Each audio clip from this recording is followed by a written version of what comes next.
Hi friends, मैं विपुल fund raising series में आपका स्वागत करता हूं।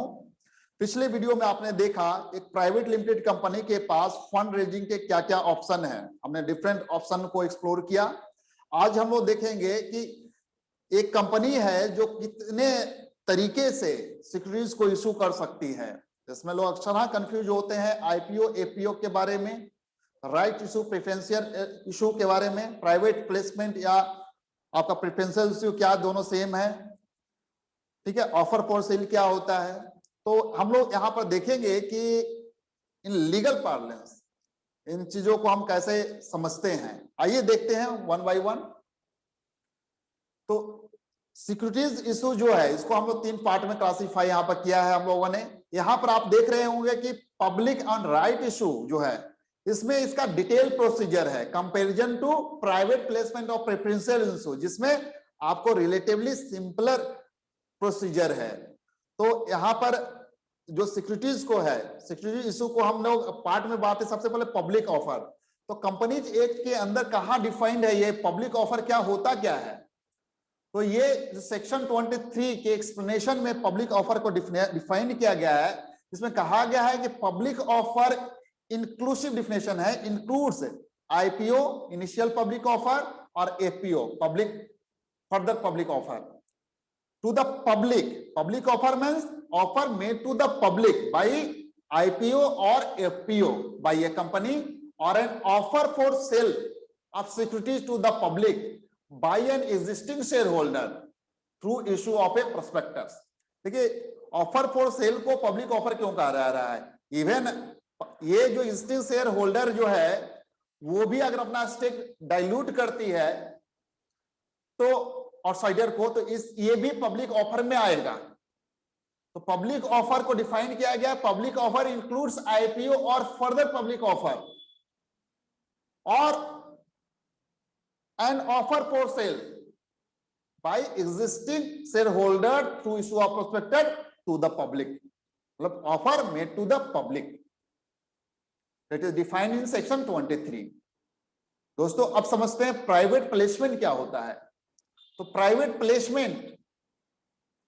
प्लेसमेंट में जो ऑफर और इन्विटेशन टू सब्सक्राइब और issue of security to select group of the person, हमने एक ग्रुप सेलेक्ट किया, इससे हम शेयर इशू करेंगे other than by public offer, ठीक है। प्राइवेट प्लेसमेंट मतलब प्राइवेटली पहले हमने ग्रुप सेलेक्ट किया जहां हमें फंड रेज करना है, तो हमने क्लाइंट आदि इन्वेस्टर के साथ मीटिंग किया, कन्विंस किया उनको, prepare, then in that case हम प्राइवेट प्लेसमेंट के लिए जाते हैं जहां पर हमें एग्जिस्टिंग शेयर होल्डर से पैसा रेज ना करके हम आउटसाइडर से जो होते हैं उनसे हम पैसा यहां रेज करते हैं। तो ये जो डिफिनेशन है प्राइवेट प्लेसमेंट का, ये सेक्शन 42 में दिया हुआ है। इसके एक्सप्लेनेशन नंबर 1 में प्राइवेट प्लेसमेंट होता क्या है।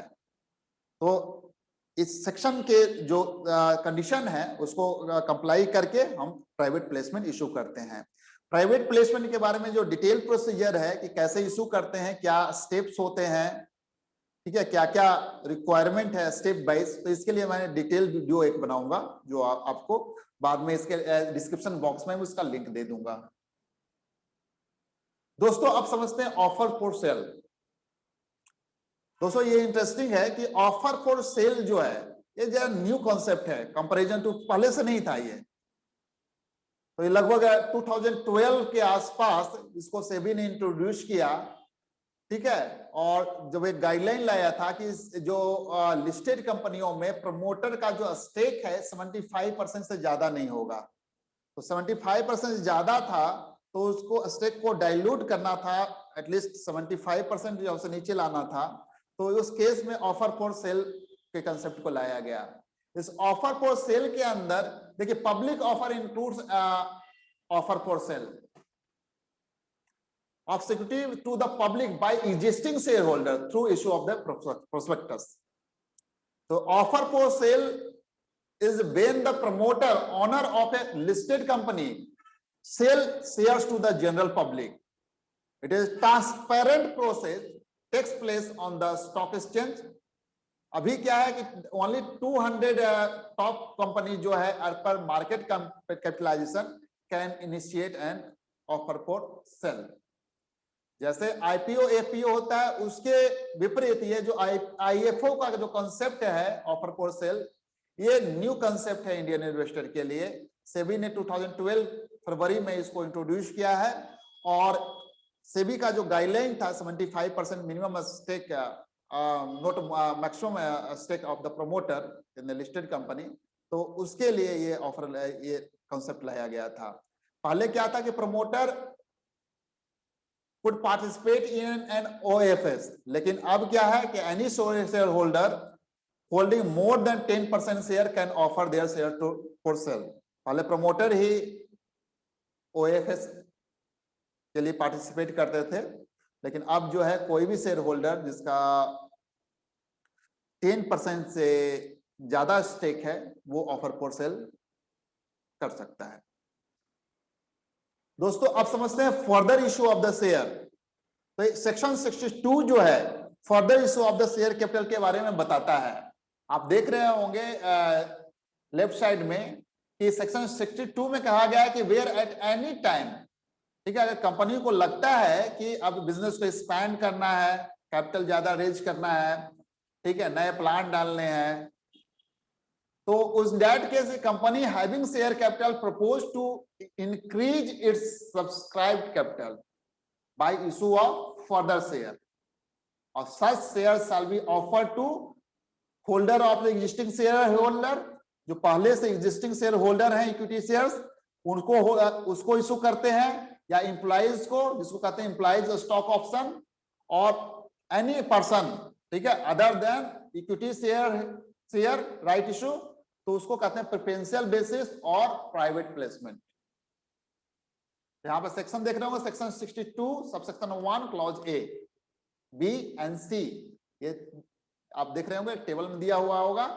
तो यहां पर जो है पहले के केस में कि हम एग्जिस्टिंग जो इक्विटी शेयर होल्डर है उसको हम ये इशू करते हैं, और यहां पर who at the date of the offer और holder of the equity share of the company, किसको करते हैं, एग्जिस्टिंग शेयर होल्डर को। उसके जो प्रोपोर्शन होते हैं, proportion to the paid up share capital on those share by sending a letter of offer subject to such condition as may be prescribe, तो इसको कहते हैं राइट इशू। राइट इशू के बारे में detail procedure, rational behind the right issue, and इसका क्या benefit है कंपनी का और क्या शेयर प्राइसेस पे इसका इंपैक्ट पड़ता है, इसके लिए हम लोग सेपरेट वीडियो मैं बनाऊंगा और उसको आपको डिस्क्रिप्शन बॉक्स में उसका लिंक शेयर कर दूंगा।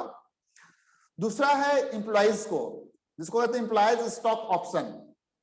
तो ये एक एम्प्लॉइज स्टॉक ऑप्शन एक स्कीम तैयार होता है जिसके अंदर सारे प्रोविजन होते हैं जो एम्प्लॉइज हैं, एम्प्लॉइज का हम डेफिनेशन वगैरह स्कीम के अंदर देखेंगे। तो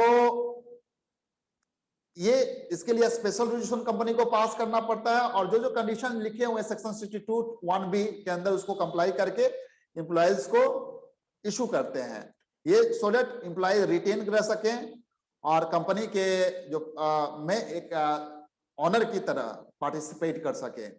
दूसरा है कि any person, any other person, देखिए यहां पर, तो यहां पर क्या है आपका, whether or not those person included in the person included in A और B, हो सकता है कि वो पर्सन A या B में इंक्लूड हो या नहीं हो। It is authorised by the special resolution, special resolution से ऑथराइजेशन भी होना चाहिए, either for cash or for a consideration other than cash.